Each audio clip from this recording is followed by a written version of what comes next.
Yeah, but I didn't segue into that. So I'm going to edit through this. So we're recording now. We're not going live because I think there's too much politicization in this. That's not even Well, the right that's word. really what I've been trying to avoid is like Yeah. really forming much of any kind of an opinion about it, based on whether or not I like guns or not. That's not Yeah. really what's at issue.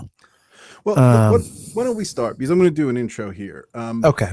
And to anybody here, welcome again. Sorry we've been off for a few weeks. As is the case, life happens. And I did go live last week, Dixon. How are you doing, by the way? It's good to see you. Oh, good to see you too, Sean.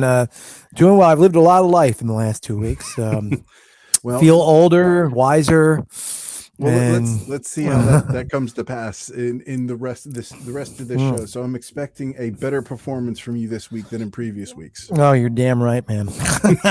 I'm bringing so my A game. So, so you've noticed, if you're watching this video, you've noticed that we're talking about Kyle Rittenhouse this week. And from my point of view, I'm going to give a bit of a taster to my view here, Dixon. And the best way I can describe my understanding of this case, this is how I want to introduce it. If you're on the left and you think this case is an example of a racist judge, a broken judicial system, a white supremacist who came to a peaceful protest to shoot people up, I think you're missing the mark. I think if you're on the right and you think Kyle Rittenhouse is a hero, a saint who did nothing to exacerbate the situation, you believe the people who were shot is something to be celebrated, and you think the gun laws in place are not an issue, if anything, have helped protect the peace, you are missing the mark. I think the other thing is, if you have chosen a camp on the right or the left, I think you're probably missing the mark if you view the world in a black and white spectrum. But I think this case, for me, has been quantified by misinformation and a lack of nuance and context. And a lot of people that I've been reading, watching on CNN, MSNBC, Fox, News Nation, all of these channels aren't even telling the close to the real narrative of what actually happened in the case. And you mentioned that you hadn't really you haven't done a deep dive. You've been sort of consuming it like everybody else. What's your impression from somebody who's been sort of taking it in like everybody else? well, I mean, it's funny that you should say what you said in your intro about that. This does not fit into neat little pre-boxed narratives for the left or the right. And I think that's my general impression, that as somebody who's been trying to take it in, what I mostly specifically tried to do, as I think we discussed briefly, is not really look at the trial per se, like, because there's a performative aspect, particularly to Rittenhouse's, and I know of Rittenhouse's testimony, what he said, how it went, the fact that they had to break because he broke down on the stand. And I know that there are legal analysts who feel that the testimony that he gave could not have gone better for him and his defense team. Yeah. But I wanted to try to separate myself. And in some senses, this is the wrong thing to do, I suppose, because if you're sitting on a jury, you have to sit there and watch it happen live if you're assessing. But I wanted to try to assess the facts somewhat dispassionately. Mm. And what I'm finding, again, I think it's in line with what you said at the opening, which is that, this thing has, like so much else in our culture, has attracted, people who are taking stances on predetermined theoretical grounds. And neither side is acknowledging that there are real human beings at the center of this who are all flawed and who are all, like in most situations, all share to some degree in a certain amount of culpability. And also,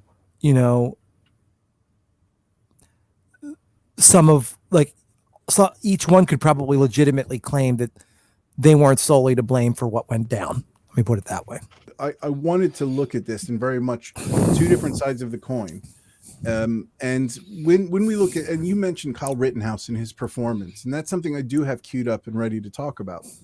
I figured as much. Queued up the point where he's talking about, and the point that he starts to kind of get blubbery is the point he's talking about going to the car source. So just to catch you up a bit. So on the day, despite what some people think, his mother didn't drop him off there. His mother was actually sleeping. According to her, she works as a single parent, works 16-hour shift, I think, as a nurse or something to that effect. And his friend, they were in Kenosha that day doing, like I said, graffiti cleanup. They went to get some straps for their guns so they can safely put them over their shoulder while they're giving first aid, and that's what his testimony said, which sounds very good. I mean, a lot of these problems, as you're saying, it is the problem. There is, to me, a certain degree of culpability on the individual, but also the society that even permits this kind of thought process to be one that one could have and feel like was still operating within the boundaries of the law is problematic. Yes. But go on. So they rock up. So they show up to the car source, which they had permission to be at. And there was a point in the night where things started to get a bit sort of crazy. And there was dumpsters being set on fire. And somebody had asked Kyle, here's a fire extinguisher. We need you to go there and put the fire out and take the dumpster back up to the property. And this is him discussing that and kind of reliving it for the first time, I guess, on trial here, under the stress of being on trial. Describe your approach to car source number 3. As I'm walking down Sheridan Road, I hear somebody scream, "Burn in hell." And I replied with friendly, to let Which them he did. know, hey, that was on video. That's true. Help. I don't want any problems. I just want to put out the fires if there are any. I continue walking, and then I notice the Duramax. I notice a flame in the back seat of the Duramax, and I step towards the. I'm going to pause it there because what I identify at this stage, and I don't want to. I was debating whether I share this after or now. But I just want to share what I'm seeing whilst it's contextual, whilst we're looking at it. He's having trouble catching his breath now. There's a visceral reaction. There's a physiological thing that's happening, I see, that I could never recreate on call. And if you listen to his breath, this is the thing that starts happening. And this is not something you can act. And this is, to me, I've had this experience. And it almost makes me feel panicky watching this. Max, and as I'm stepping forward, I believe his name is now Joshua Zeminski.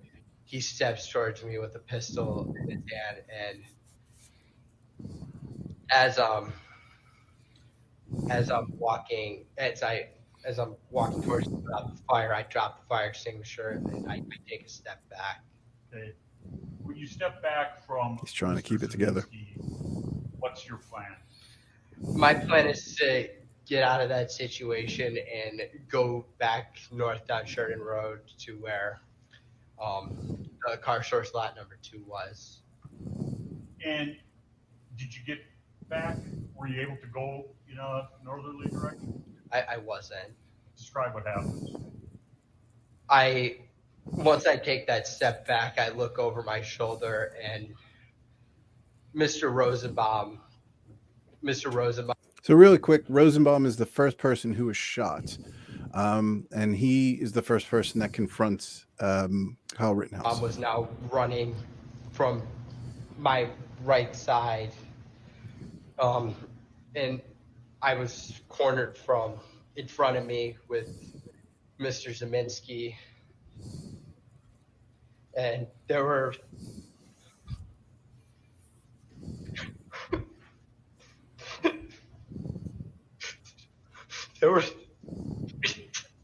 people right there. Take a deep breath, Kyle.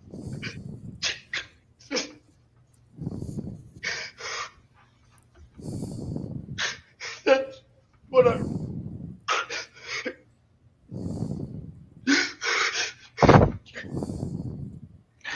That's where I run.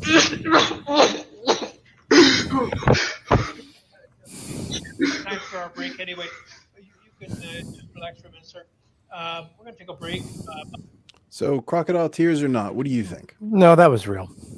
I think it was real enough that it made me almost react watching that. I was watching somebody telling a story and reliving a traumatic event.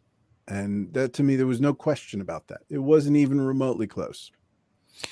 Yeah, I mean, you can see, and I'm glad to see the video. Like I said, I intentionally avoided it because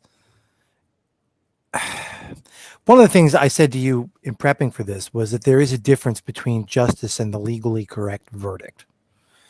And in any case, not specifically this one.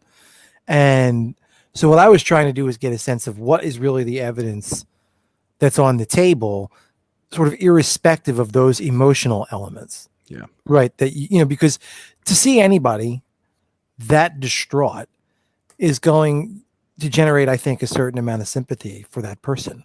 Right. I mean, it's obvious to me that, I think I said earlier, that he, I think you're right, probably had some notions and some fantasies about, probably played a lot of Call of Duty in his life and thought that this was his big opportunity. And now, when actually confronted with the reality of it, he partially panicked and has realized that it's not a game. Yeah. And, and his little 17-year-old brain is not processing these things very well, which is not surprising. And I want to point out that reaction doesn't mean that that is not evidence that he was an innocent actor in all of this. I'm not saying he isn't. But you can be sorry for something that you did. A lot of murderers are there's serial killers who are sorry for what they did. Now, let's take a look at the Rosenbaum situation, because I have that queued up. Okay. And we're going to go into that now. I think when he was shot, he was in fairly close proximity, like within a couple of feet, and he was charging Kyle Rittenhouse. And that was after there was multiple witnesses that say that he said, "When I get you alone, I'm going to kill you." And there was a few witnesses that came up that said that. They could be perjuring themselves. I don't know, but that is what they said under oath. A few different people who were on the same team as Kyle Rittenhouse. So let's put that into context. Mm-hmm. So he's now shot somebody. And from here, there's video of him running out saying, I've killed somebody. And he's trying to just get away and get to the police, because the police aren't getting involved in any of this. They're staying out of this area here. And they're in sort of a barricade area about 2 blocks away. And Can I say something about that? Please. Now, if you show up to an area and sure, you have your trusty AR-15 with you, but AR-15s are nice, but do you suspect that the police don't have even larger and more effective weaponry at their disposal? But this is the Should problem. they need it? This is the problem, and this is what the people support. Well, this is my point, though. Like, if I come up to a situation and I've got my trusty AR-15 and I notice the police who have even bigger, badder, more expensive guns refuse to go in there, why am I? That's my first question. What makes you think that I know something that they don't? Refer to your Call of Duty comment. As your answer to that question.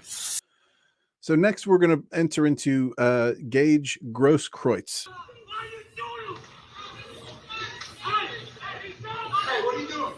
So that's Kyle running. Yeah, right. I'm going to get the police. He's going towards the police. He's continuing on. He's past Gage Grosskreutz. He hasn't shot Gage Grosskreutz. He hasn't pointed the firearm at Gage Grosskreutz.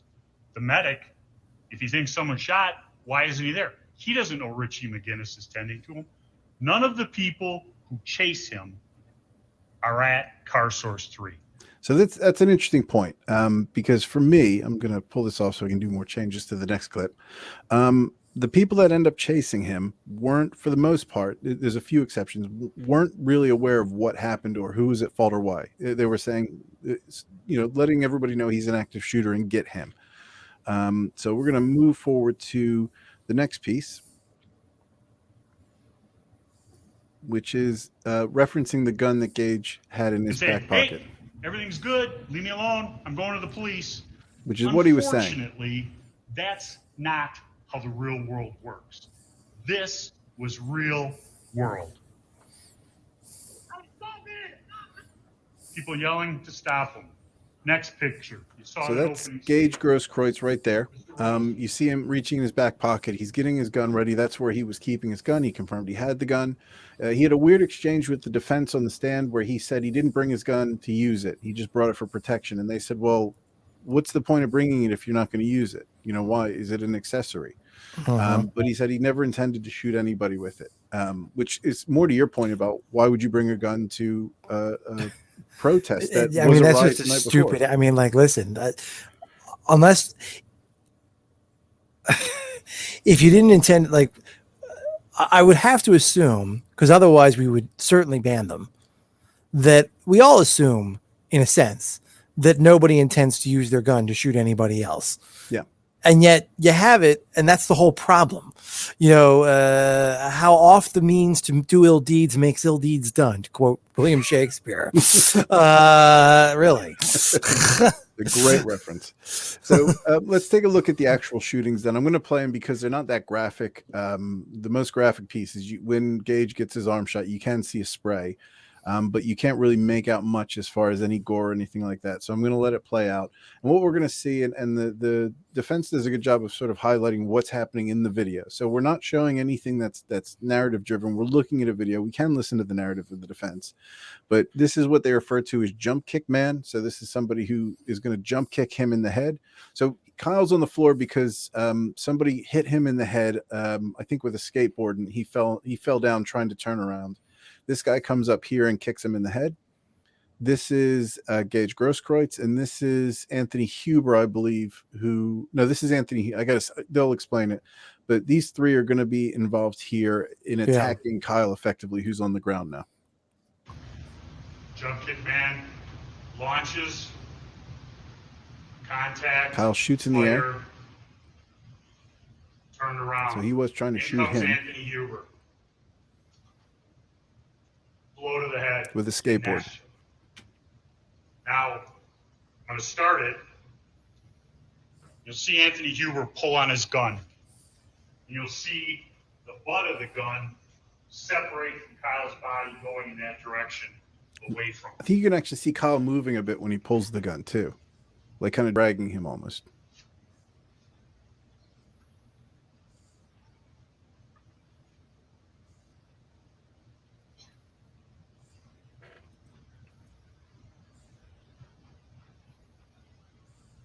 See the gun being pulled away from him? Shot. Mr. Huber goes down. Grosskreutz flinches, freezes, stops.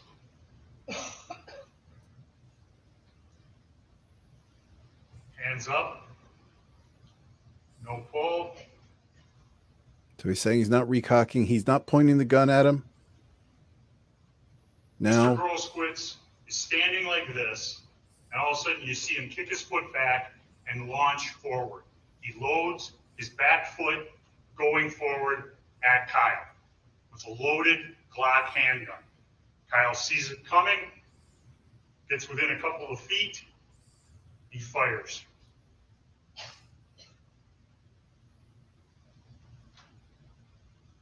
So that's the scenario, and this is the picture that is in infamy, really, because on the stand, he confirms that he was not shot or the gun wasn't pointed at him. This is what he said on the stand to the defense. He admitted this in the transcripts, that he was only shot when he pulled the gun on Kyle Rittenhouse. And in the video, you see just before he gets up to that point, he had a mob chasing him. From that point, after he shoots Gage Grosskreutz and Anthony Huber, everyone's kind of backing away because he's shooting his gun. He gets up, holds his hands in the air, and just keeps walking to the police because he's only about half a block from the police. He gets up there. He says he shot somebody. I don't know if he said that exactly, but the police sort of say, go home, which there's that, popular argument. And I agree with it, that if it was a black dude, there's a good chance that they wouldn't just say, will you go home? Guy with AR-15. But that was what unfolded, and it was, for me, it's an interesting series of events because I think it's really difficult to say that this kid is somebody who is the aggressor in any of these situations. I think when looking at the evidence now, I think the only one to me that was somewhat questionable was the shooting of Rosenbaum. From my point of view. Now, this isn't saying that the shooting is right. I'm just talking about the law and this situation. He was being attacked in all of those situations, and he reacted by shooting. Again, we can talk about whether him shooting was right or wrong, but he was never the aggressor in any of those situations. Well, he's on the ground. I mean, I think you're off from the jump. You're a little insane to move on somebody who's got a gun and it's pointed at you. Like I'll be, everybody's playing Rambo. I understand that the perspective of how do you say his name? Gross Grosskreutz Kreutz. Yeah. and Huber was that they felt that they were disarming an active shooter. And That's the what they believe, defense's I believe. response, that the response to that from the defense is that, well, they weren't witness enough to know that, essentially. Well, that's one of the points. I don't know that necessarily comes to play. But he is openly carrying. Now, admittedly, he's not the only person around openly carrying a gun. There's about 100 people there. Right. I mean, like I would Carrying be inclined to be the sort of person who, I'll be perfectly frank, if I see someone carrying a gun, and in the case of Anthony Huber, I don't have one, or even in the case of Grosskreutz, maybe I have one, but I'm still turning around and running in the other direction, because if I'm Grosskreutz and I'm honest in what I say, I don't have an intention to use that gun. So, you're talking about natural selection now. I think you're getting into that sort of realm of the survival of the fittest, and these aren't the fittest people. And the beauty of a gun is you don't have to be right next to them to use it. So he may as well have hit him on the head with it. It was, it's a bit stupid. On the stand, the story that he told to the police and the story that he told in court was very different. And I don't know that what they understood necessarily changes the decision-making of Kyle Rittenhouse, whether he was guilty or not guilty. The question is, because, if they genuinely thought there was an active shooter and there was enough people saying stuff out loud that, he's a shooter, get him. Sometimes people react, and there was a lot of adrenaline running in a lot of these people on the night. There was going to be some sort of trouble. I think a lot of people that were there were expecting there to be something happening. I think a lot of the younger people are invincible and they wanted to be a hero. So I think there was a lot of good intentions because they weren't there and they didn't understand the context of the situation with Rosenbaum. But what from Kyle Rittenhouse's perspective, that doesn't necessarily impact his decision-making at that moment in time. He's got an AR-15. It's legal for him to have that gun. That was established in court. It was not illegal for him to open carry that gun, even though he was underage. And he used it to stop people who were attacking him. Is that right or wrong? Yeah, I mean, that's the legally. I mean, the only thing that to me that colors it at all is he was someplace he really, I understand in a vague sense, you could argue that because of his relative's business and his therefore connection to the town, he had some business to be in Kenosha, Wisconsin, but really, no, he didn't. And why not? I'm going to play devil's advocate here. Because nobody has any. Is it your business, Kyle? No. So did he have permission to be at all of those places? Yes or no is the question. Well, permission is different from whether or not you have. And I know this is good. I'm thinking this through because, it's going to sound like. And to be fair, I'm asking the question like it's a trap, and I don't mean to do that. And let me be a little bit more obvious about what I'm thinking. All the protesters. I'm going to use that term, protesters. I don't think there was mostly protesters there, but I'm not impressed by anybody there. If that's your point. So everybody who's there, who's not committing a crime, let's say, and let's forget about the vandalism. So let's just talk about the people that are there, and let's even take away some of the criminal activity that Mr. Rosenbaum's doing, and the intentions of Grosskreutz and Huber for being there. They're allowed to be there at night. Kyle Rittenhouse is allowed to be there. So whether he should or shouldn't be there is irrelevant to the law. And he's there with an AR-15, which he's legally allowed to be there with an AR-15. And he's one of 100 people with a gun there, of all the thousands of people there.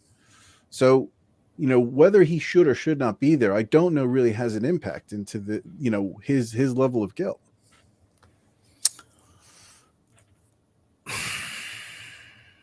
I think it does. I do think it does. Because while I take your point that nobody who was there with the gun, that I'm aware of anyway, had any right business being there with a gun, to me, the only people who would have right business being there with a gun are either duly deputized and authorized officers of the law, or arguably the direct owner of any businesses or homes, when you're talking about their property, either property like land that they actually own, real estate, or if they're a business who's renting the building, but the interior and the contents of the store are their property. Those are the only people who I would think, in my mind, definitively had a right to be where they were with a weapon, doing what they were doing. Everybody else, I mean, I understand that the law says, and this is what I mean by legally correct versus just, that I understand that the law says that, yes, in the state of Wisconsin, you can run around with an AR-15 strapped to you at all times. As long as you legally own the gun, you're allowed to do that. I understand that the law says that, therefore, if you feel threatened, you have a right to defend yourself. But especially after, funny, you said that the Rosenbaum shooting is the most questionable. Yes. See, once he fired on Rosenbaum, whether or not the two people he wound up actually shooting, and I understand it becomes a fine point, did they have direct knowledge that first of all, that Rittenhouse was the shooter, and second of all, did they, to meet the definition of an active shooter, I suppose, did they have reason to believe or suspect that he was going to continue to shooting? The defense was saying basically that he shot the guy and his intention was, and the direction of his travel was, that he was going to essentially turn himself into the police, that he'd almost in fact made it, and that he did not intend to use the weapon any further, except that he was assaulted. However, if he is entitled to his suppositions and assumptions about, for example, Huber's intent when throwing the skateboard at his head, I mean, the intent, if Rittenhouse is entitled to his assumption that Huber was trying to kill me with that skateboard, then how come Huber is not entitled to his assumption that I was trying to disarm someone that I believed, based on what I had heard and seen in the area, I thought I was looking for an active shooter, and I was going, if he's got a right to be a hero, so do I. And my hero move was to disarm the bleepity bleeper who had actually shot someone, and I didn't have a gun. He did. So I think Huber is really the one who is the most problematic of the three, for these reasons. Huber has every right to those assumptions. If Rittenhouse has them, so does Huber. Yeah. But why does that make a difference into the guilt or innocence of Kyle Rittenhouse? Because I don't think when we, first of all, for two reasons. One, if you are someplace that you have no specific purpose or reason for being at, other than you're there because you've played a lot of Call of Duty and you're drawn to the opportunity potentially to be in a high adrenaline situation with a chance to use your gun in ways that you believe the law will protect you. Kenosha, Wisconsin was not a combat zone. And if you didn't have a reason to be there with a gun, you shouldn't have been there with a gun. Okay. So it's okay for... It's not okay for the people. It's not okay. I would be charging the lot of these people. To be honest. Okay. So we're not. But the law says you can't. I'm steel manning you a little bit here. So you're saying that you're not comfortable. So Huber, then you're saying, had no business being there either. Well, Huber at least wasn't carrying a loaded weapon. I mean, he didn't have so he has much more right to his position, I think, than Rittenhouse has to his. So Huber has more right in... Well, you can't tell me it's a public space, right? So you can't tell me I don't have a right to be there with a skateboard. I have the skateboard. Yeah, which would be classified... Do I have a right to be there with an AR-15? Because if I've got an AR-15, there's only one reason I've got an AR-15 is I have a level of expectation that I'll need it. There's no reason to bring an AR-15 if I don't think I'll need it. So let's okay. So again, does Kyle Rittenhouse have a right? I'm speaking very slowly and specifically, to be there at that time with an AR-15. The law says he does. So is Kyle Rittenhouse. So is it down to him to subjectively decide where he can and cannot be if the law tells him he can be there at Well, that no, I time, mean, protecting himself and business with the right? and this is the difficulty of the case, right? I mean, it's like, you know, I have a right to cheat on my wife. The law does not prevent me from doing that. Is that a good idea? No, it's not. Do I need to accept the consequences for my behavior? Yes, I do. But one of those consequences is not Prison. Yeah. And I realize that is, and that's what I meant. I think I said earlier by that it's the system that we've allowed that could be a plausible outcome I that I agree. find so troubling. And this is where I think we as society, everybody I've listened to, with a few exceptions, has gotten this wrong. And I appreciate that I'm putting myself in the very select company, and just by saying it the way that I'm saying it, Oh, well, I'm yeah, one of you the shouldn't. You chosen shouldn't. few Exactly. that knows what I'm talking about. But Uh-huh. the reason I struggle with this is when we, and this is down to my opening, when we take a look at the people talking about the flawed judiciary system, I think they're looking at that from the wrong perspective, because people said the judge was racist because he had the Donald Trump "I'm proud to be an American" ringtone that went off, and that was their obvious conclusion. He's clearly a Trump supporter and he's racist because of that. And he made a joke about Asian food and boats, and therefore he's pro Kyle and pro guns. And actually, when I watched the trial, he was very, very down the line, and I thought very fair. But people looked at the judiciary as the problem. And then when you speak to the right, you look at the right, they say, well, no, the judiciary's fine, the gun laws work, it's the rioters that are the problem. When in reality, it's the laws that enabled this behavior to be the problem, because the only purpose of having an AR-15 is protection. And you're allowed to use an AR-15 to protect yourself. And if you're allowed to open carry an AR-15 for your protection, what you and I think subjectively about what is right and wrong is irrelevant anymore. As long as the eyes of the law say it's okay, that behavior is now enabled by the law. And to take that one step further and use that word subjectivity, because then it becomes the purely subjective opinion of the person with the AR-15, whether the AR-15 is necessary to use. Yeah. And that is. But I think if you are saying, because in each of the cases, in this case, you then have to question, did Kyle Rittenhouse think his life was in danger? But also you have the added responsibility of owning an AR-15 in public. So you are to assume you're trained to use it. I believe Kyle Rittenhouse was trained to use it. He actually was quite specific in who he shot and when he shot. So in the video, you see Gage Grosskreutz holds his hands up, backs up, and it happened multiple times. Anybody who backed away, he put his gun down. When anybody attacked him, he shot. I'm not saying that was right or wrong, but from the prosecution's perspective, he should have taken an ass kicking and not shot anybody. So according to the law, what's the fucking point of the AR-15? What's the point of having open carry? If you're saying, Mr. Prosecutor, if you have a gun, you should get beaten up and not shoot anybody, you're contradicting your own laws to open carry for self-defense and protection. Because he was hit in the head. According to the law, that's a deadly weapon, especially being, swung at to the head. If you get kicked in the head, that's considered lethal force. And if somebody pulls a gun on you, that's obvious. So I think Gage Grosskreutz is the most obvious one to get shot, so to speak. I mean, I'm just trying. Do you remember when we were kids? There was that kid who got chased down in Fox Chase. It sounds familiar. To the death on the steps of a church, I believe. This sounds familiar. I don't remember it that well. It happened when we were in high school. And you think to yourself, well, if that kid had had an AR-15, that would have been a very different ending. Yeah. Right. I guess what's different in my mind about this, and I think I may have referenced this once before in one of our conversations, there's an old episode of a TV show that is completely forgotten, probably deservedly so.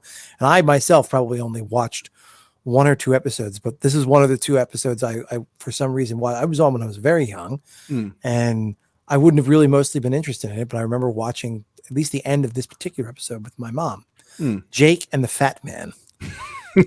Yes.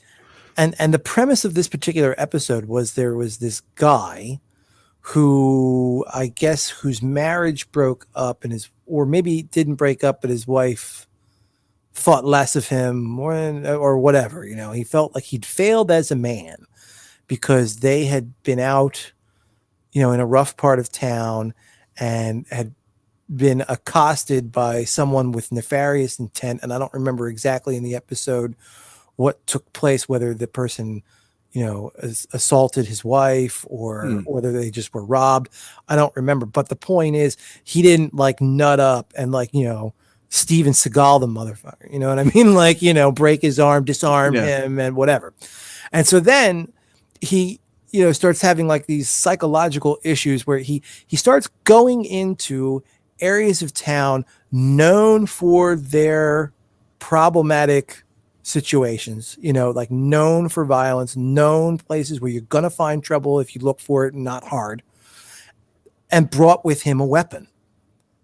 And so was, in other words, looking to induce conflict. And I know that's part of the question. And I think that was sent to the jury. Did Rittenhouse do anything to provoke conflict? And I mean, honestly, I would have had to vote guilty, I think, on that charge on the jury. Maybe nothing else. But you showed up with an AR-15 to a place where you damn well knew what was going to go down that night. You weren't going, it wasn't like you decided to take a walk in the park, and you thought to yourself, I'll bring my AR-15 just in case, because once in a while there might be a mugging attempt and, I just want to be able to ward that off. But that you weren't expecting it. There was nothing special about that night. You weren't going to a park that you knew there'd been a mugging for 7 nights in a row and you were expecting another one. You know what I mean? You weren't going in thinking you're going to find the mugger and be Batman about it. That's about the only, that to me is if there can be an innocent use of an AR-15, that would be it. Like I'm just a guy who likes to carry my AR-15 on the off chance that something goes wrong. And this happened to be that day, and it could have happened to anybody at any time. And this stupid fool decided to come at me, even though he could see I was carrying the AR-15. And so I had to shoot him, if you wanted, but this is not that. This is somebody who was specifically dropped off in a specific location where specific shit was going to go down, and he knew it, and he was looking for it, and he wanted to be there. That by itself is, a kind of provocation. You are looking for the conflict, and you found it. Good job. But you're not. So let me make sure I'm clear as to your position then. Do you think the jury should have found him guilty because he should not have been there? I think at least on that one charge of provocation, yes. I don't think that. Well, the charges were there was a rifle charge, or he having an illegal possession of an illegal weapon, which was dropped. That was dropped in trial. I'm trying to remember which charge it was, but the trial judge instructed the jury. Hold on one second. So I can explain this. So there was an understanding that this was a terribly written law, and this was a bit of a technicality. So Kyle Rittenhouse was given this gun, and there's a law that says you can't own a deadly weapon if you're under the age of 18. There was a provision put into that law to say it couldn't be a sawn-off shotgun or a handgun. And it was understood. The reason what I read was because there's a lot of people that hunt in that area, and they want to be able to go hunting with their kids and to give their kids a rifle or a gun or a long stemmed gun. And because of the length of the rifle, he was legally allowed to possess that due to that sort of that subparagraph or that amendment or addendum in the law. Mm-hmm. So he was legally allowed to have it. And that kind of put a dagger in the heart of the prosecution a bit, because now the provocation question, the problem was the opening argument of the prosecution was not provocation. They actually opened up, and they were very unprepared for this, to say Kyle Rittenhouse went there with the intent to shoot somebody, chased down Rosenbaum, and shot him in the back. And then when they saw the video, which the investigation wasn't very thorough, they changed their argument to a provocation argument. And then the reason I think I look at Rosenbaum as the one question mark was he was a smaller guy that was running at Kyle Rittenhouse without a weapon. And Kyle Rittenhouse, I think, pretty much knew he didn't have a weapon. He didn't have a shirt on. So it wasn't like he was running at him with a weapon. Whereas the mob were attacking him with intent to harm and were going at him with lethal force. Now, but by that point, he has shot someone. See, to me, you have surrendered a certain amount of, You know, like, listen, let's say you had a real act, and I understand that the nuances and the differences that are being suggested by the defense, but just for the sake of argument, let's take Columbine, right? You have Dylan Klebold and Eric Harris, right? Running around that school with a couple. If somebody had thrown a skateboard at one of their heads, and then like somehow then one of the kids, well, I shot him because I had to. Because he was using lethal force on me, and they said, well, but you shot 3 people over there in that room, you know, or whatever you did. No, you can't have that. But that's a false equivocation, though. You're comparing Kyle Rittenhouse, a scared kid who was being run at by Rosenbaum. He's the same age as those 2 assholes. That doesn't make, yeah, but you know, I'm the same age as the guy who shot John F. Kennedy. That doesn't make me a killer. Yeah, but you're using the word kid to try to, like that's a rhetorical strategy there. He's a scared little boy. I don't want to hear about scared little boy. But you weren't scared to bring an AR-15 to that. Would you say the intent? So okay, so let's say I accept your argument that him being a scared boy is a bit of a red herring. I agree with that. So you're saying that there's an easy equivocation between knowing what you know about Kyle Rittenhouse showing up there legally with a gun, and the Columbine kid showing up illegally with guns in a school and shooting people without any reason or rhyme.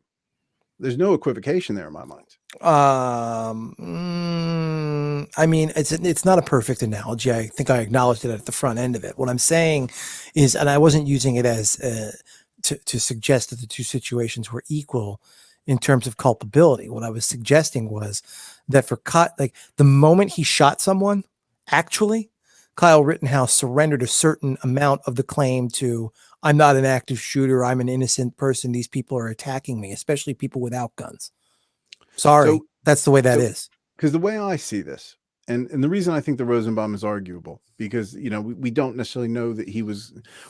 I think that there's a question there with what is Kyle Rittenhouse meant to do? Because we have to go by the law here. You have to. If we don't, I'm not arguing that point. And I think what makes me afraid of this with this trial is it was a political prosecution. This kid was going to be made, and I'm going to say he is a kid. So let's forget. I'm not saying kid for any other reason than he was 17 at the time, and he didn't know what the fuck he was doing, and he was there with an AR-15 legally.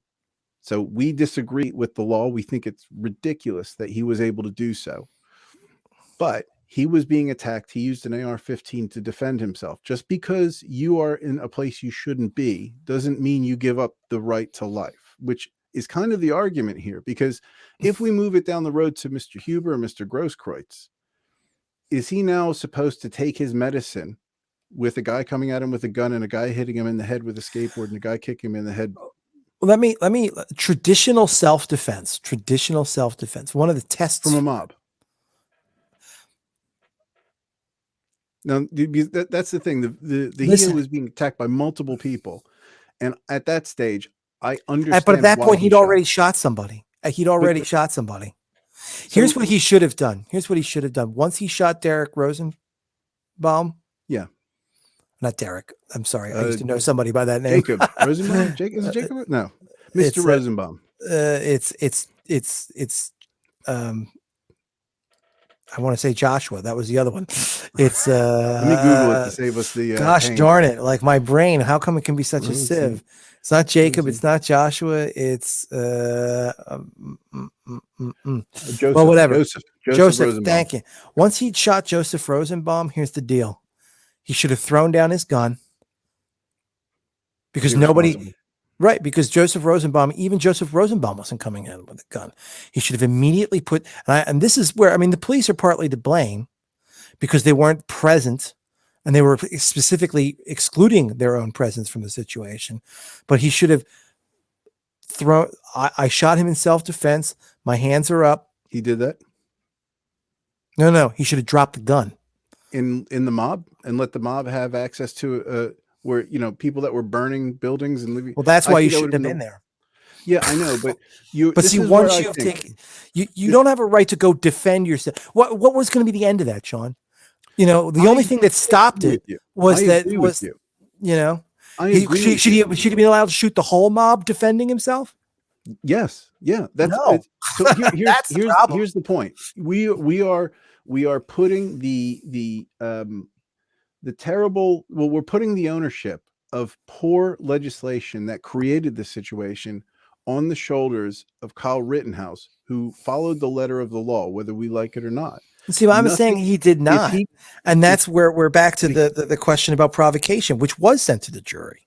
The judge in the trial of Kyle Rittenhouse said on Friday he would instruct the jury they could consider the prosecution's argument that the teenager provoked an encounter with one of two men he fatally shot during protests in Wisconsin last year.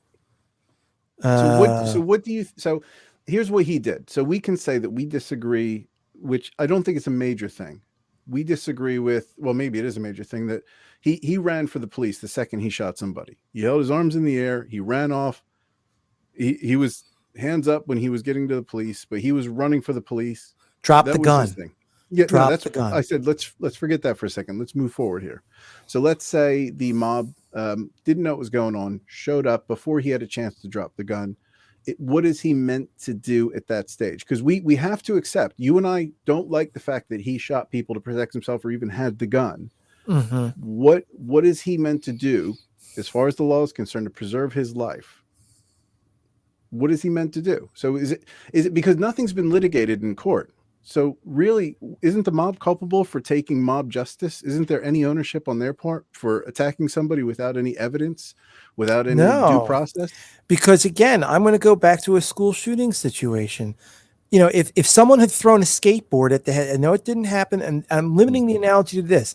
If someone had tossed a skateboard at one of their heads, that cannot become, oh, well, he was now using lethal force on me. You had a gun. He threw a skateboard at you. But there's a huge difference. And so was this kid. He shot. But the FBI they confirmed, and this was something that was confirmed in trial, that he was not an active shooter. He was not. He does not meet the definition the FBI defines as an active shooter. The FBI, like you think these yahoos out there on the street were running around with their FBI rule book about what defines an active shooter? I mean, they saw a guy fire 4 shots from an AR-15 into somebody. That's active enough for me. It's active enough for me. So not that I wouldn't have been there. A, but B, if I had been, I would not decide that I need to go in there, Steven Seagal style, and disarm this person, right? Like that is not. That would have been more do. badass, to be fair. That would have been way more badass. It certainly would have been, right? Yeah. But nevertheless, that shoots a gun once is an active shooter. If they still have the gun, they are. If he had dropped the gun, I'd be more willing to listen to that. If he had voluntarily disarmed himself, because that is like, seriously, it is, like why, although he actually was convicted of murder, but like, from reading some of the, law around, and a lot of it has changed, but what used to permit a legal insanity defense was, if you made an attempt to flee the scene, that was taken as evidence of guilt. And by a simple extension of that, self-defense means I wasn't doing anything wrong. This person came at me and I was fully justified. If you're fully justified, you stand there and you wait. You drop your weapon. You've neutralized the threat. You stand there, you wait for proper law enforcement to come along. That's how you show that you are defending yourself and that you were in the right. You do not hold on to the AR-15, run away. Everybody could be left thinking, well, he still got it, and people trying to make a citizen's arrest, which is also perfectly legal, by the way, stopping him saying, excuse me, did you shoot somebody? Where do you think you're going? Et cetera, and not responding and continuing to carry the rifle. Again, if he has a right to his thought process, so do those two. So what if he was attacked with a knife? He shot the guy who attacked him with a knife. Drop the gun and stand there and wait. So what do you think? So given the behavior of the mob, the fact that they were yelling, he shot somebody, he shot somebody. Do you think the mob would say, he's no longer armed, let's just wait? They might not. But see, and that's where I get to, that's the risk you take when you voluntarily walk into a mob. That's true. It is on you now. You fired your weapon. That's all the bites at the apple you get. If they want to beat the hell out of you now, well, you started it. I mean, is your disagreement though, and this is where I think society here is getting this wrong, because the more we talk about Kyle Rittenhouse being wrong for technically following the law, the less likely we are to fix the actual issue. If you prosecute Kyle Rittenhouse, you've changed and done nothing to fix the situation. And you think anything? Listen. And how do you justify how many jailing? children? Just quick one. All How do right. you justify jailing somebody for not breaking the law? I, Technically, I first of all, I think what I'm arguing is that in his actions. Now I have to see which of the two. I didn't realize it was only on one of the two murders that the provocation question was considerable, and I'm not sure which it was. I don't know which one it was. I think, well, the Rosenbaum, I think that's where for me, that's why it was the most questionable, because you can argue that he was a short guy who, in my view, was probably trying to die by, well, almost like die by cop suicide, because he was challenging anybody who had a gun. Yeah. I mean, I think knowing what you know about him. Yeah, in hindsight. And I think that's sort of the moral of the story here for me, that I have trouble working past, because I'm playing a bit of devil's advocate. I disagree with you in more the nature of the issue. I don't think Kyle Rittenhouse should be made the sacrificial lamb for terrible legislation and for terrible gun culture in the U.S. I really struggle with that idea. And the reason being, so I have two responses to this, but go ahead. So the reason being, when you make open carry laws legal, so you're saying if you want to protect yourself with an AR-15, you are legally allowed to walk around the streets to protect yourself. And you can, if you're allowed to be there, you're allowed to do that. That's the letter of the law. And if somebody then runs at you, the question then is, when can you use deadly force? And that's the question with Rosenbaum, because with the other shootings, Huber, Grosskreutz, the other two, he was physically attacked and he was responding to what is considered deadly force. So Rosenbaum is the only area where there's question mark.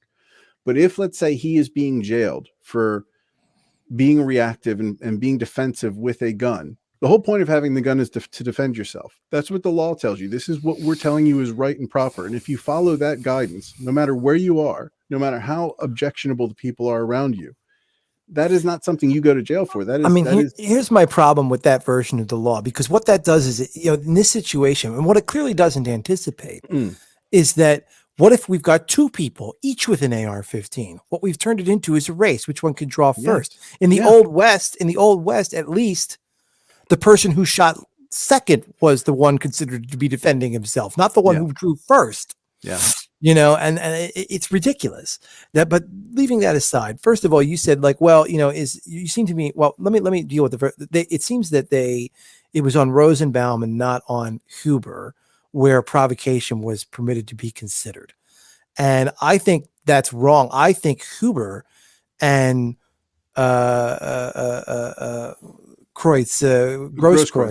I think they were provoked in the sense that there had clearly now been a shooting in the area and the crowd had a pretty good idea of who'd done it. That's provocation.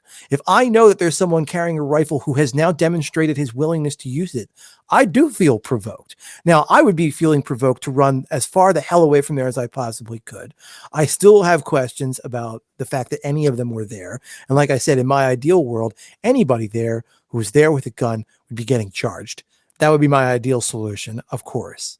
But nevertheless, I do think, to me, a legally proper definition here would have allowed for the sense that an overt act, the overt act that was taken, even if he wants to claim it was self-defense, the overt act, in the heat of a moment, I may not be able to distinguish that as someone who's around. What I might be able to simply know is that guy had a gun and he shot it. And as a responsible citizen, I feel a certain duty, which I would argue that you shouldn't feel, and that's the police's job. But the same people who would be arguing for Kyle Rittenhouse, one of their big things about arguing for guns is that, oh, well, you need good guys with guns to stop bad guys with guns. They want people, but that's what they argue. They want people running around with that mindset. Oh, I heard someone shooting. I've got my own gun. Let me run up and see what's going on. Yeah. Well, that's exactly the mindset that Anthony Huber demonstrated in this case. I'm not exactly sure what's going on. I don't even have a gun, but I feel some level of responsibility to run up, check what's going on, and if I've identified the correct party, to try my best to disarm him with whatever weapon I can use, which is what he did. And his reward was he was murdered, and somehow this Rittenhouse kid is allowed to claim that's self-defense after he already shot somebody. I think that is fakakta at best. So you think now Huber- let me sorry, go ahead. I want to address one other point, because you seem to be drifting towards the idea that, well, it's not such a bad idea that Rittenhouse got off, because after all, that will provoke, since we're talking about provocation, a reevaluation of these kinds of laws and maybe actually lead to some substantive change.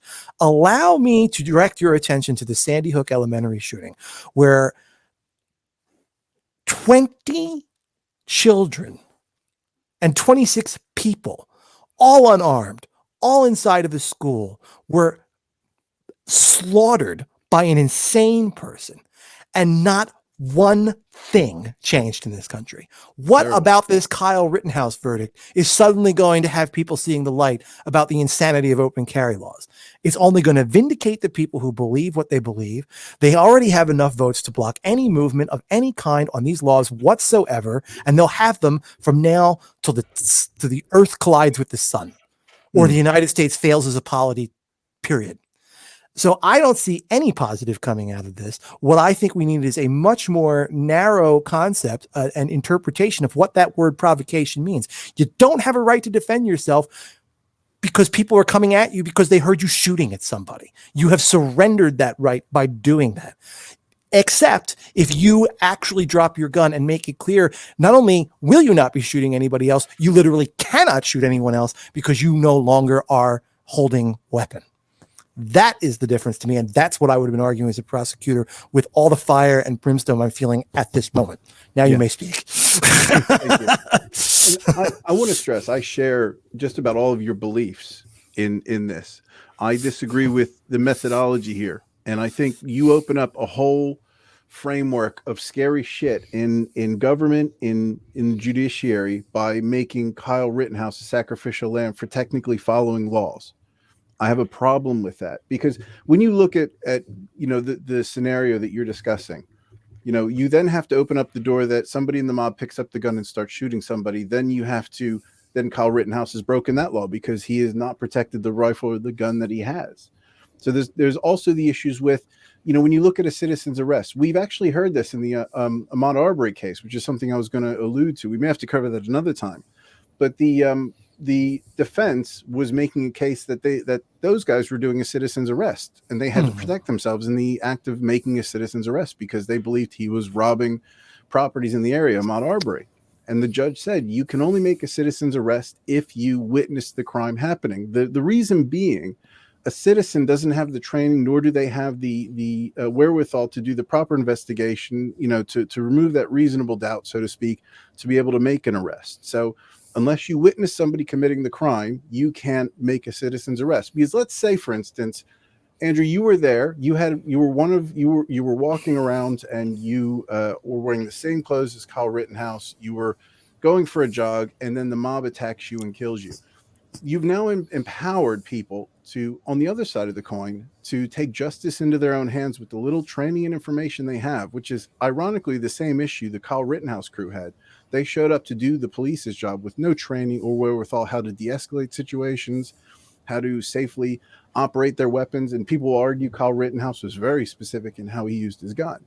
But you are, in my view, that is not in any way addressing any problem. And I couldn't agree with you more that the laws that enable this and the behavior of all actors are, is just reprehensible.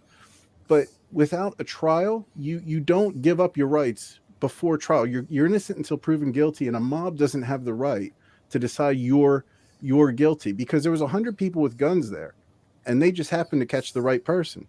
This story could have been about somebody who was, just walking down the road, wasn't anywhere near the car source, and was beaten up, had nothing to do with it. So for me, I really struggle with the idea that Kyle Rittenhouse is the person who's going to go to jail for poor legislation, for poor behavior. I mean, this doesn't happen anywhere else in the world. And I just have a massive problem with that, because all of the evidence actually points to somebody who was, aggressed upon. And I struggle with the law and what it enables people to do, not with Kyle Rittenhouse necessarily. He's not a good person, but that doesn't mean that we should put him in jail for following the letter of the law. No, I mean, Sean, your points are well taken, and you're a sober legal analyst. Well done. And I do even I think the most compelling thing in your presentation there is that yes, the law is written in such a way that, especially around citizens arrest, that you don't want citizens just making assumptions like, okay, I saw an orange guy, like so and so told me through hearsay, orange guy in a pair of jeans and a hat shot somebody. Now I'm walking down the street over here and I see somebody, a pair of jeans, orange sweater, and a hat, so it must be him. So here I am doing what I'm doing, and this is all really grist for the mill as to why ordinary citizens shouldn't be doing any of this shit. Yeah. Be it citizens arresting or carrying AR-15s in an open space, and taking it upon themselves to show up and be citizen defenders of property. But if I'm going back to the citizen arrest thing, I mean, it makes the Derek Rosenbaum thing questionable as well. Although I agree, I think that he would see. The thing about Derek Rosenbaum is, I think of all three, he's the most compelling to me in the idea that if he'd gotten a hold of that gun that Rittenhouse was holding, he might well have shot. I think that's probably the case. Yeah. Because of what he was facing and where he was. I have a sense, and you see the video of him and how unhinged he was. Shoot me. Yeah. I don't think Rittenhouse was entirely wrong to think, well, if this guy wins this struggle for this gun, I'm dead. Yeah. I actually am most sympathetic to that one. That's interesting that we had that different view.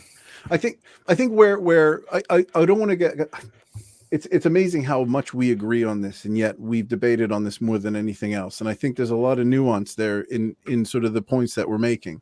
I think what it comes down to for me, if I want to even take maybe a step back or even a step away from this a bit, is I don't want this to be the hill that gun control dies on. When there's Sandy Hooks, there's Columbines out there, and we're looking at Kyle Rittenhouse, that quote the right or the gun lobby or whomever can make him very easily make him a poster child. Because me, I'm not a gun person, and I'm making an okay argument that he didn't do anything wrong. I don't agree with Kyle Rittenhouse, but is that the hill we want to die on for change? I mean, the only thing I would say about that, Sean, is you're making an okay argument that he didn't do anything wrong with the context that, and this is why we need to change our gun laws. Like if the premise is more, and I think this is the real situation, that the gun laws are going to stay exactly as they are. I think what I'm saying is we need to find a lens for evaluating this kind of behavior, understanding that there ain't going to be a damn thing we can do to actually change the law as written. It's going to be how we interpret it. Yeah. And I think that the Wild West thing to me is honestly the most compelling piece of it as I think about it, that you've turned this into a situation where people can show up and assemble in a public space with armed to the teeth. And it's really inside the head of anybody, whether or not somebody else, I mean, within reason, obviously I can't just like, well, Sean looked at me kind of sideways, so I shot him. But I mean, like if you like, if I accidentally bump into you and you say, hey buddy, watch where the bleep you're going. And then I decide, instead of just immediately backing down because I can stand my ground saying, hey, don't you talk to me that way. And then you respond back with almost anything. Now I can say, well, I felt threatened, so I shot him. Yeah. And I think that the way the laws are written, you can. And that's insane. and to me, this is the case that if anything, if I were to pick my cause, this, if anything, emboldens that gun freedom dystopian society where everybody and a baby has a gun to protect themselves. That whole nuclear arms race, they have them and I have them, so we won't use them. And that's not the case. The more guns you have, statistically, the more shootings you're going to have. And of course. I think when you see stuff like this is going to embolden people that have, in my view, the wrong ideas about how guns can safely be managed in society. And the more we make Kyle Rittenhouse the enemy, if you look at I've noticed this. So Ahmaud Arbery is not getting the media attention because I don't think there's people on the right and left arguing about, the quality of the people that chased down and shot Ahmaud Arbery. There's not a lot of sympathy for those guys, and understandably. But even when you look at how the media is spinning this, they focus on the Kyle Rittenhouse case and the Ahmaud Arbery case, because Kyle Rittenhouse is sort of the poster boy for this cause. And this is going to get us the views. This is going to get us people in to talk about this issue. And Ahmaud Arbery, they're not talking about the people who shot Ahmaud Arbery, because they're terrible people. And you can't really make the story about them. It's about Ahmaud Arbery, who was chased down and murdered. And in this case here with Kyle Rittenhouse, it's just not the right case, not the right cause to be able to make a point on gun control, because he can be made a hero. And there's people that already call him a hero. It's fucking ridiculous. But that's because we take these stories and we misalign them, and we make them into these, well, he should have done this, he should have done that. That 17-year-old kid should have known better not to go into town with a gun. Yeah, you're goddamn right. He should have known better. That's why we make laws for the slowest people in the society. You know, we cater to the lowest common denominator. Well, see, but that's just it. No, we don't, right? Because the laws permitted him to do what he did. I mean, he had express permission. Yeah, in the United States, we don't see this happening anywhere else in the world. Because, yes, I'm aware of that. because they legislate for the slowest in the society. And I mean, just again, I've said it before, my views on guns, I don't really have a problem with a handgun in the home. I don't really have a major issue with that. I don't like it. I wouldn't have one. But when we start talking about open carry, and this is what happened in the Ahmaud Arbery case, and this is why I think there's some differences. They made the point that they were making a citizen's arrest. And actually the judges said, well, and this is why I brought this up, because they never witnessed the crime, they cannot make a citizen's arrest. Therefore, when they chased down Ahmaud Arbery, and they said they chased him because he wouldn't stop for them.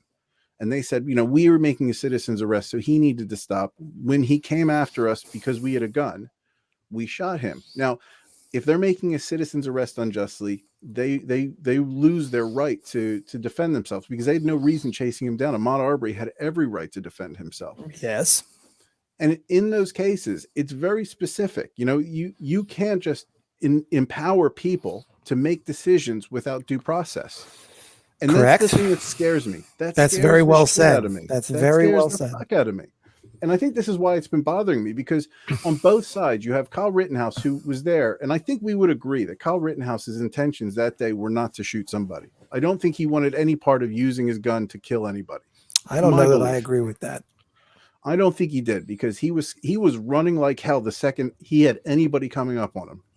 He was saying friendly, friendly, friendly. Does anyone But need what about our own I mean, let me put it this way. I agree that probably in his mind's eye, he didn't want to shoot, but he sure liked the idea of having a gun. He sure liked the idea of you know, being a soldier, being a semi-police officer, whatever it is, as we said at the outset of this. And part of that, I'm sure, is that in his mind's eye, like, you know, he probably thought that no one would give him any trouble because he had his big, giant, you know what, out, and everyone would just tremble before it. It probably didn't occur to him that so would everyone else.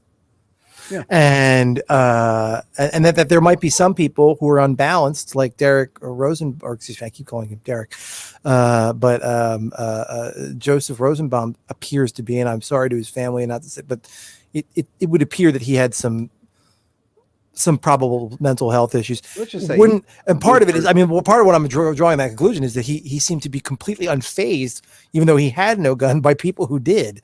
Mm-hmm. Generally speaking, I wouldn't be running around, like, you know, essentially daring people like that to shoot me. Yeah. All that to me implies and I don't think he was prepared for all that. But again, you know, I have a hard time forgiving people entirely when we're talking about a situation where lethal force, where in this case it's, you know, Kyle Rittenhouse used lethal force because, oh, well, poor Kyle, you didn't think it through, did you? Yeah, you didn't. And you do have some responsibility for that you didn't think it through. Yeah. But I agree with you. He made mistakes. I just think we have to be very specific because law works on precedent, doesn't it? Of course. And if you refer to a precedent where, you know, officially, and that's why for me, Rosenbaum, like, you could make an argument that very easily, and they did, that Huber and Grosskreutz were using lethal force. And at that stage, those are isolated incidents. You can make, I think for me, you can make the argument of self-defense because he's trying to save his life and he's got a gun, and that's the whole point of the open carry law. So from a precedent standpoint, from a legal standpoint, yeah, that's fine. With the Rosenbaum thing, it's a completely different conversation because, you know, again, he's in a situation, he's being chased down, and there's a bit of a gray area there. But, you know, where he is and what he's doing, I think it has to be very clear. He's somewhere where he's supposed to be, and if you don't work off of precedent, you don't work off of, you know, the letter of the law, that has a knock-on effect with a lot of other cases and a lot of other situations that maybe don't benefit you. Well, sure. And I mean, listen, Sean, we could get into a whole subcategory here. Like I thought, I mean, wrap up soon. Well, I mean, because if you're making the point that, you know, you can't pick and choose, or at least you shouldn't pick and choose with the law, I tend to agree. I thought the Supreme Court embarrassed itself several terms ago. It was the term where, on the one hand, they were overturning the Voting Rights Act on the notion that, well, it was, you know, not necessary, or it was to this or that. It was obviously following a political precedent, but then they, I think, refused to hear something about like the legalization of marijuana in some states in full defiance of federal law. I mean, it was like, I remember just thinking analogously, it seemed like, you know, there could be times when, in other words, that a state could flout federal law when it was to the state's benefit, and the Supreme Court would go, okay. And then there'd be other times when the state would, flout federal law, and they would come along and say, no, you have to follow. You know what I mean? Like it'll turn into a kangaroo court real quick, and a kangaroo republic if we don't have some sense of consistency in how law is read and enforced. So I agree with that in the main. What I'm saying is, I think that there is enough about the way the law was written and the way it should be interpreted that Kyle Rittenhouse, he could not have been convicted on all charges. You know, I don't think first-degree murder was an appropriate charge. I guess that maybe that was first degree. I didn't look into it enough. Is that first degree because they were arguing he was in the act of another felony, and so it was an upcharge? But I don't know, actually. But the bottom line is, like, you know, you need. I always think prosecutors, and I understand it's a strategy among prosecutors, but when you get to these cases where they don't get the verdict they're looking for, you often get the sense that part of the problem is that they overcharged somebody, and then you know, the jury's reluctant to go the full Monty. And I know in this case, for example, the judge actually forbade them from considering second degree. I think was it manslaughter on one of the charges, but there was a second degree charge where the prosecution wanted to be included, and the judge specifically said that he would bar the jury from considering it. Though in this case, it was only the only thing that was barred from the charges, I believe, was the gun charge was the illegal gun charge. That was the only one that he barred. The other, I think it was like 3 cases. It was all 3 cases of murder he was found not guilty of. I actually watched the verdict when it came out. It happened while I was working. It just happened to come up, and the jury came out of nowhere. And they'd apparently decided on it was Huber right away, Grosskreutz, I think, the next day, and then 2 or 3 days later, I think they had trouble with Rosenbaum more than the other ones as well. I was watching because they had the verdicts dated, and they had to sort of decided them at separate times. See, I mean, what I'm suggesting here really is that the way the law is written, between the way the law is written and the way it's interpreted, I think there's enough room. Kyle Rittenhouse didn't have any specific personal property or real estate that he needed to be there to defend. He had nothing personally of his at stake. Yet he showed up with a gun anyway. Which suggests, you know, he's there ready for a fight and no good reason to fight. Yeah. And then he winds up shooting somebody. And then when other people take exception to that, he's somehow able to say, well, I had to defend myself from them. I mean, all of that adds up to me to a certain degree of illogic. And the law, while it often is not logical, it should aspire always to logic. So if somebody feels threatened in let's say it's daytime and there's no protest, and somebody's walking around with their AR-15 and they happen around the corner and there's a protest they didn't know was there, they then get chased down because they have a gun. This is what I'm talking about. You know, there's this is why precedent's a thing. And yeah, but again, in your example, they haven't shot nobody yet. No, okay, so they shoot somebody who's attacking them, right? And now that's the and again, if that person then puts the gun down and says, okay, you know, but he held on to his gun, and you could say, well, he was running away from them. But there's other crowds. I mean, it's no, I'm sorry. Like I I couldn't don't. disagree more with. I'm not a gun person, but I just think putting his gun down in the middle of a riot, in the middle of a mob, he removed himself and the gun from the situation. And for a 17-year-old who, and I was dumb as fuck when I was 17. I'm embarrassed as to who I was at 17. Sadly, So aren't you knew we me at all? that Aren't stage. we all? Yeah. Right. So Well, in a way, I totally get the logic. I'm going to remove myself and I'm going to get to the police as quickly as I can because they're not coming here anytime soon. They haven't been here all night and people are burning shit down. I'm going to get out of this scene. I mean, it's provocation it has to be defined by something that is provocative. And if the law says you can carry an AR-15 in public, you can no longer call that a provocative act. You then have to bring in some subjectivity. Now, you're right. He went into a volatile situation, but that does not give you're giving the rioters the right then to attack somebody because, again, they feel threatened because of somebody's presence. What if two gay people are holding their hands down Podunk, Alabama? Are they provoking somebody because they know that they're being overtly gay in a place that's going to, beat the shit out of them? And do they then have a right to defend themselves because they're being overtly provocative? But I'm not, these are things that are going to connect when you start talking about what is provocation. I think provocation and what the prosecution was arguing to, very specifically with provocation, is was he pointing the gun at you? That's why the defense was saying the gun wasn't pointed at him. He put it down. It was only pointed at him when the gun was pointed at him. They were very specific about that because that's what they were defining as provocation. You were going to shoot me. I just have a broader definition of provocation than you seem to be allowing for.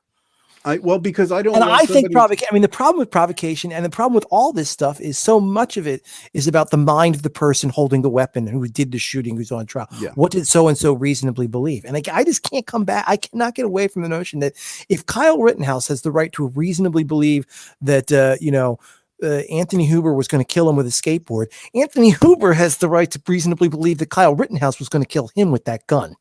No, because he ran up to him. They chased him down the road. They had every option. And I don't think I don't think Wisconsin or somebody else. Yeah. So you can argue like a Good Samaritan stuff. Like, no, they could have stayed away from him because he was not showing.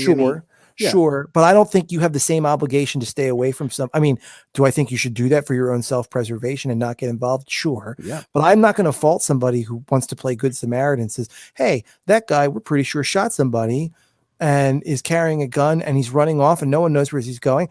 I want to play the hero. I don't even have a gun. I just want to disarm him. And you can't argue that's not what he was doing. He didn't have a gun. He had a skateboard, for Christ's sake. He used the weapon. It was not a weapon.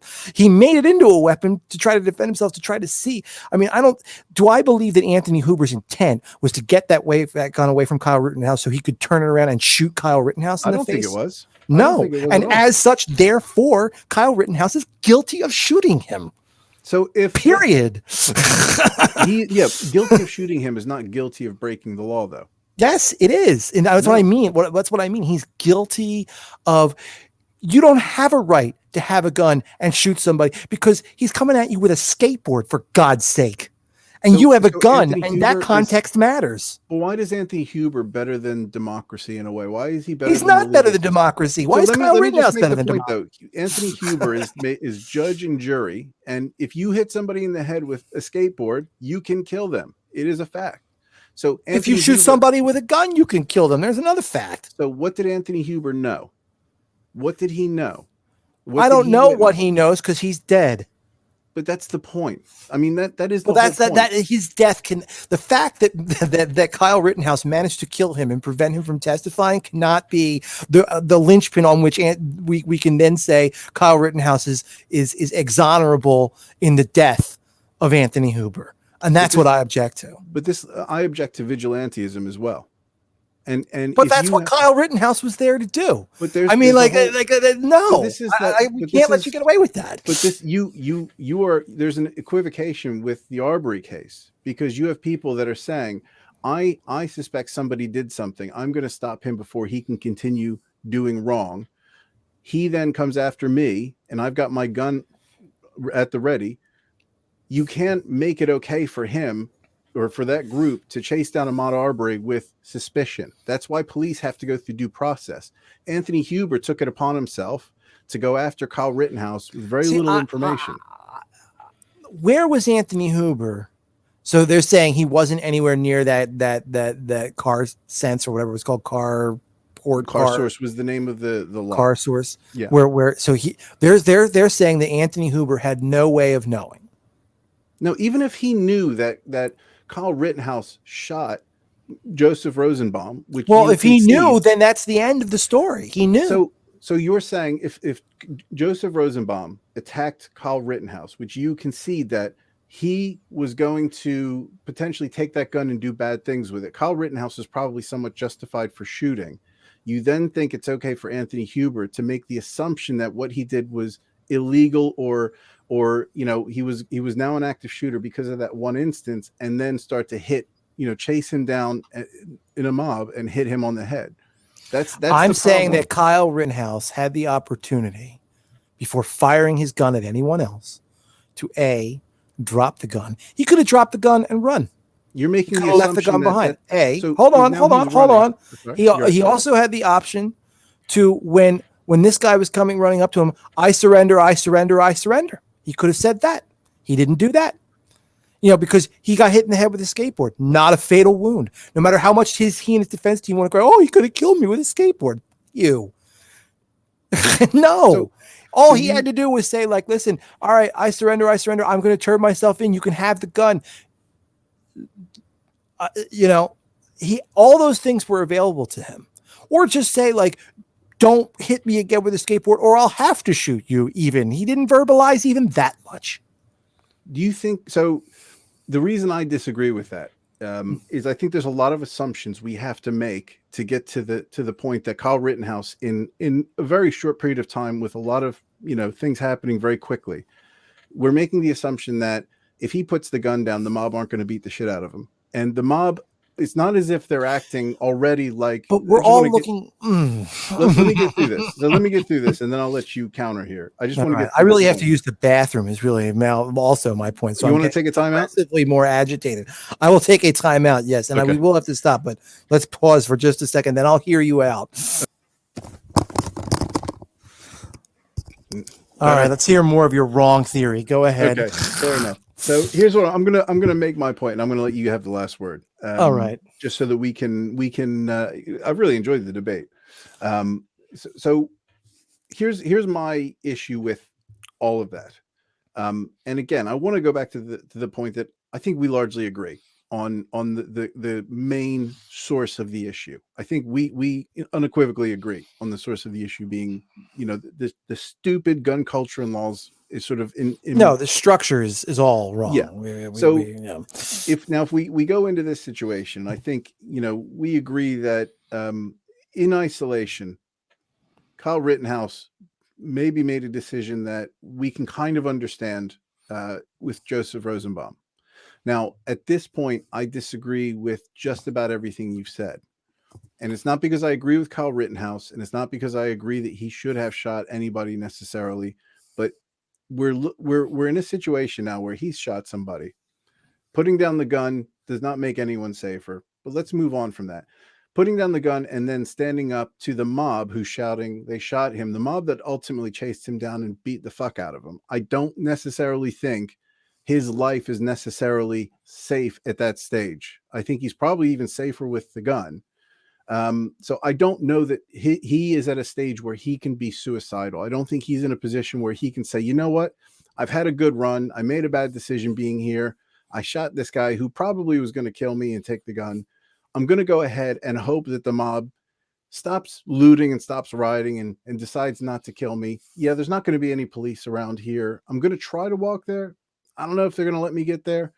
I totally get why he left with the gun in hand. And actually, I think it was probably the best decision for him to do after the fact. He shouldn't have been there in the first place. And I think this whole conversation, I think the issue that I have, and it just comes down to we're empowering people with the way that we legislate gun laws to allow the Kyle Rittenhouses to show up legally. And this provocates people to do shit.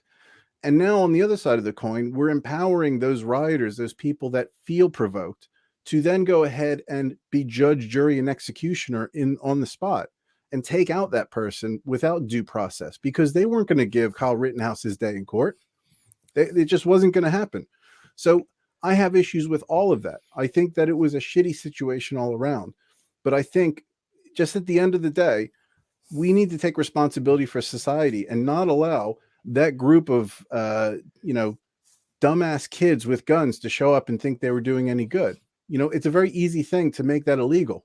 It's not hard. You don't see this happening in other countries. So I think the issue, again, is with the legislation, and we can't convict people for doing things that aren't illegal. I mean, that's my whole thing, but I'll let you finish. Well, a couple of things. I mean, I think I've been trying to be very clear here that I think that Kyle Rittenhouse's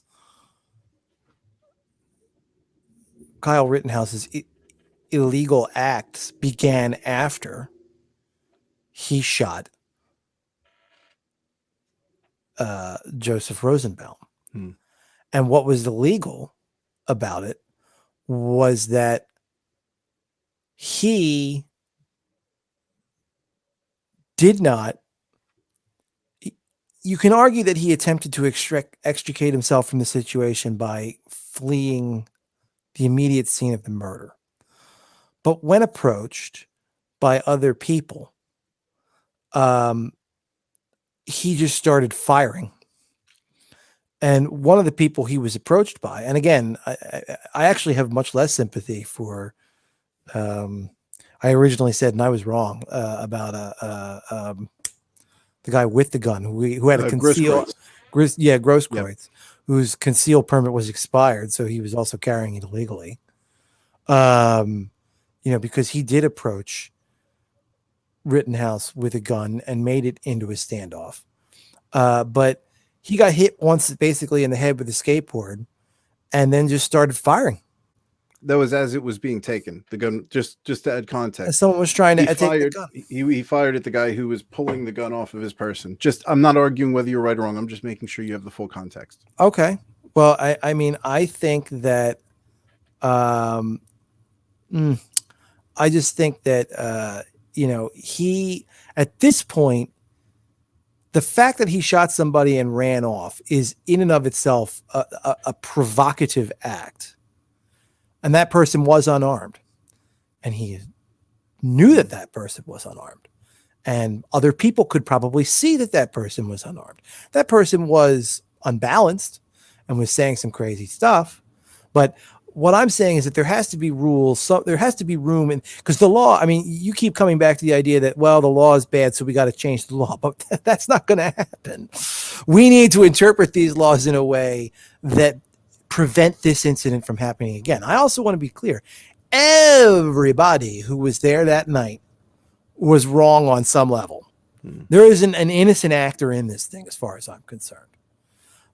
I just don't think, I think that there's enough basis in the law to say Kyle Rittenhouse, I'm not saying he should have gotten 25 to life. I'm not saying the chair or, I mean, I think that, the first one was probably actually I guess maybe you could argue Grosskreutz was actually the closest thing to self-defense, because now you've got two people theoretically with guns in each other's faces, and it's who's going to shoot who first.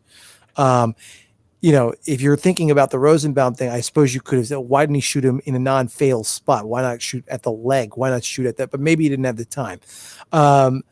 But once he shot, I think Anthony Huber had a right, because this wasn't a, situation. I understand what your point about the Aubrey thing, but I also don't think this is quite the same thing, because it was clear someone had been shot in that area, and the mob had a pretty good idea who it was. Yeah. So, we're not talking about some guy who was just going off half cock looking for, he found a guy with a gun, and without a gun was attempting to disarm him. And he didn't have an opportunity to testify about his mental state and what he was feeling. But because he's dead, and Rittenhouse gets to claim, this is what I was feeling. And that becomes its own justification for having shot this guy. And I really just think that within the context of the laws as passed, there's enough there that some level of culpability should have been assigned to him for that part of that incident that evening. And you could say it's unrealistic that he should have dropped the gun or whatever. But you know what? When the mob caught up with him, as you've already pointed out, they didn't kill him. They beat the hell out of him, but he was still alive. And if he dropped the gun, I have no reason to suspect it would have gotten any worse for him. So that's my position on this. I really think that the verdict, I do see that there is a technical thread by which the man could have been acquitted. And that may even be technically legally correct. But I think a more generous, a slightly more generous interpretation of provocation. I think anybody who was there that night and knew or was in a position to suspect that, strongly suspect and with valid reason that Kyle Rittenhouse had fired a gun at an unarmed man has now been provoked. You know. Do you think, my last question for you, because I just want to make sure I'm clear on something, not to do with, because I want that to be your last point. I want my last point. You know, I think we've made our points as far as what we believe. Right. When you said working within the law, and you said, you know, how we, how did you word it? How we interpret the law. Right. As it stands, because we're not going to change it. So people are going to be allowed to parade around with AR-15s really until the United States falls as a polity. That's just the way it's going to be. So you think instead of the state, really Wisconsin, we accept that they are never going to redact or retract. I don't know if the right word. I absolutely. I mean, it's listen. The state. I mean, I know the state this time went for Biden. It went for Trump 4 years ago. I mean, is it possible 50 years from now? But to pass and change these types of things requires so much political momentum. And there's plenty. I mean, of pro-gun, even among Democrats in Wisconsin and other farming states, sentiment that don't want certain kinds of things changed, and the NRA is a very good propaganda machine, but yada, yada, yada. I mean, listen, I think we've both talked about that Australian comic who nailed it about what happened in Jim Jeffries, about what happened in Australia. The worst imaginable thing that could happen happened. And in Australia, the answer was, all right, that's it. No more guns. In the United States, the worst imaginable thing that could have happened. An absolute mental psychopath who had no business being around guns whatsoever walked into a kindergarten and slaughtered children, and nothing was done. This is not even qualify as a speed bump on the road to any kind of gun law reform. This will be forgotten by the end of next week.